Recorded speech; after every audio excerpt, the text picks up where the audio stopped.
Chapitre 11. Basse vengeance. James fut reconduit de nuit à bord d'une camionnette. Enfermé à l'arrière du véhicule malgré son extrême fatigue et le silence obstiné du conducteur, il ne parvint pas à s'endormir.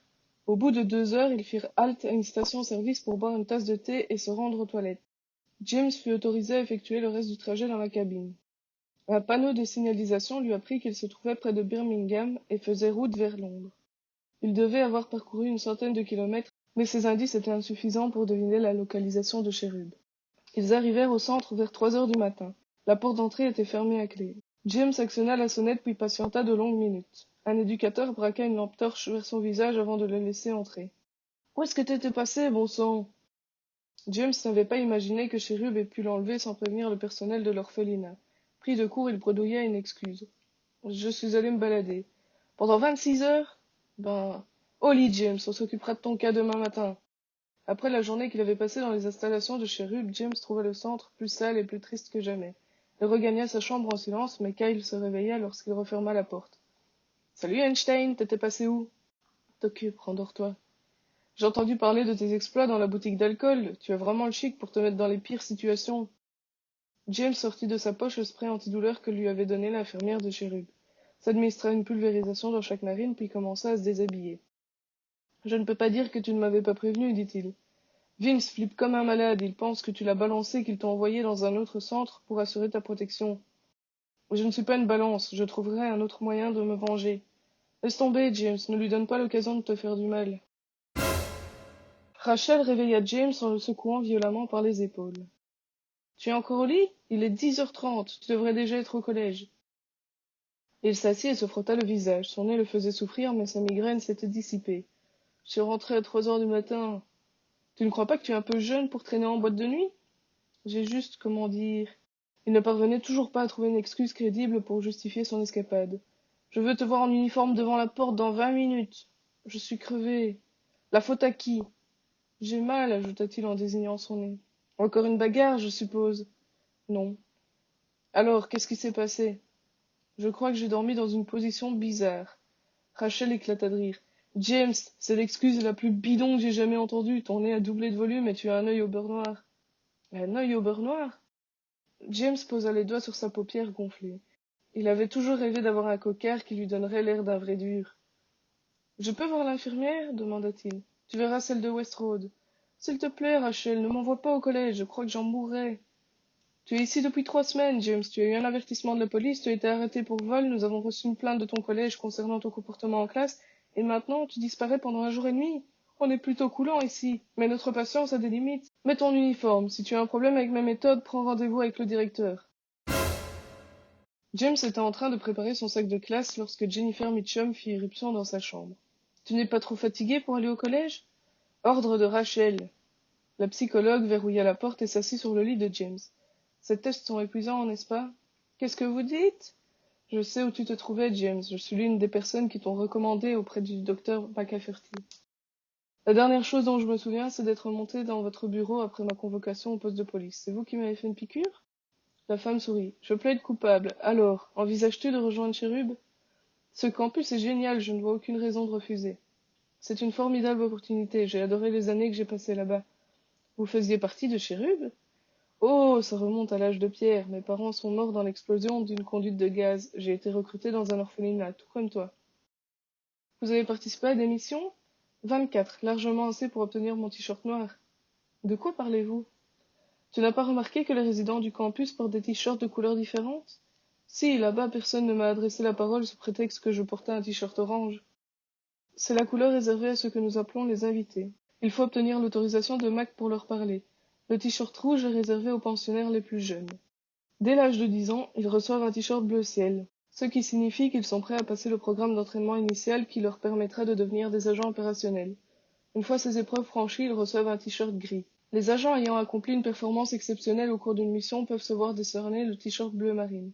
Les plus brillants portent le t-shirt noir qui récompense un travail irréprochable au cours d'un grand nombre d'opérations. Combien ? Il faut avoir mené à bien 3 ou 4 missions particulièrement délicates, parfois une dizaine. C'est le directeur qui décide. Enfin, le t-shirt blanc est réservé aux membres du personnel et aux grandes filles comme moi. Vous travaillez toujours pour Cherub ? Non, je travaille pour la mairie de Camden. Mais quand je croise quelqu'un comme toi, j'en informe Mac. Mais je dois te mettre en garde.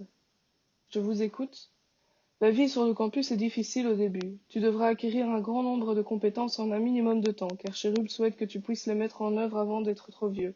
Lors des premiers jours, tu constateras que tes camarades te surclasseront dans tous les domaines. Tu crois que tu pourras le supporter? Je vais essayer. Quand je me suis fait arrêter l'autre nuit, le flic m'a dit que les garçons comme moi finissaient toujours par pousser le bouchon trop loin et par atterrir en prison. Ça m'a foutu la trouille. Ce type avait raison dans ma vie, c'est comme une spirale. D'une façon ou d'une autre, sans le vouloir, je m'attire les pires ennuis. Veux-tu que je te laisse du temps pour réfléchir ou préfères-tu que j'appelle Chérub pour leur annoncer que tu acceptes leur proposition? Ma décision est prise. Le départ de James avait été fixé à 3 heures, ce qui lui laissait largement le temps de faire ses bagages. Il se sentait un peu désolé pour Kyle. C'était un type sympa qui méritait mieux qu'une chambre minable au centre Nebraska et 3 livres d'argent de poche par semaine. James tira 50 livres de son magot et les glissa sous l'oreiller de son ami. Puis il gribouilla un court message. Kyle, content de t'avoir connu, je suis transféré vers un autre pensionnat. James. Au même moment, Kyle entra dans la chambre. James se sentit gagné par la panique. Trouver des excuses n'était pas son fort. À quelle heure ils viennent nous chercher? Demanda le garçon. Quoi? À quelle heure passe le bus pour Chérub? Ils t'ont recruté, toi aussi? Ouais, quand j'avais 8 ans. Attends, je ne comprends pas, là. Kyle commença à vider sa penderie. Il y a 4 mois, j'étais en mission pour Chérub dans les Caraïbes. J'ai replacé un objet au mauvais endroit, un truc que je n'étais pas censé avoir touché. Les types que je surveillais s'en sont aperçus et ils ont mis les voiles sans demander leur reste. Nous avons perdu leurs traces. J'ai foutu en l'air 2 ans de travail d'une douzaine d'agents du MI5. Mais quel rapport avec ta présence ici? Mac n'a pas vraiment apprécié ma boulette, alors il m'a chargé d'une mission de recrutement. Ici?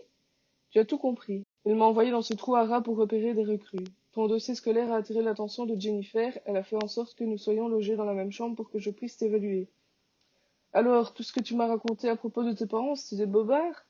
Kyle sourit. 100% bidon, désolé. Tiens, pour me faire pardonner, je veux bien t'aider à te venger de Vince. Tu as un plan? Tu m'as conseillé de laisser tomber. Je sais, mais je hais ce type. Un jour, dans une famille d'accueil, il a flanqué une dérouillée à un gamin de 7 ans. Il l'a poussé du toit et le môme s'est cassé des vertèbres. Il est dans une chaise roulante pour le reste de ses jours. Quelle ordure! Tu sais où il range le sable de rechange pour l'aire de jeu des petits? Demanda Kyle. Sous la cage d'escalier. Prends 2 sacs. Je te retrouve devant la chambre de Vince. Elle sera fermée à clé. T'inquiète, je m'en occupe. James eut toutes les peines du monde à monter les 2 sacs de sable à l'étage. Kyle se trouvait déjà dans la chambre. Et dire que je pensais que tu étais le type le plus sale de l'univers, lâcha-t-il. Vince et son petit frère Paul n'étaient pas à proprement parler des faits du logis. Des vêtements crasseux, des magazines et des CD jonchaient le sol. Bof, dit James, pour moi c'est une chambre de garçon parfaitement normale. Ok, faisons vite. Mets du sable partout, je vais trouver de quoi arroser tout ça. James répandit du sable sur les lits, dans les tiroirs et sur les bureaux. Kyle revint avec 2 grandes bouteilles de Pepsi dérobées dans la cuisine. Ils les secouèrent si longtemps que les bouchons finirent par sauter. Lorsqu'ils eurent achevé leur forfait, la chambre était entièrement recouverte d'une boue brunâtre. James se tordait de rire. Qu'est-ce que je donnerais pas pour voir sa tête? On sera parti depuis longtemps. Eh, si on regardait ce qu'il y a dans son casier. Kyle sortit un instrument étrange de sa poche, une sorte d'agrafeuse d'où sortaient de fines tiges de métal. Qu'est-ce que c'est? Demanda James. Un pistolet à aiguille, ça marche sur presque toutes les serrures. Tu apprendras à t'en servir à Chérub. Cool. Kyle glissa les tiges dans le cadenas de Vince et actionna rapidement la détente de l'outil. La porte s'ouvrit aussitôt. Des magazines érotiques, dit Kyle avant de les jeter sur le sol. Oh, attends une minute. Quoi? Regarde un peu ça. 2 poignards aux formes agressives étaient alignés au fond du casier. Confisqués, s'exclama Kyle. Trouve quelque chose pour les envelopper. Tout est couvert de boue. Cherche bien, je ne peux pas me promener dans le couloir avec ces engins de mort. James trouva un sweatshirt intact sous le lit de Paul. Kyle y enroula les couteaux. Ok, à quelle heure on décolle? Dans 10 minutes. C'est 10 minutes de trop. Bon sang, James, je déteste vraiment cet endroit.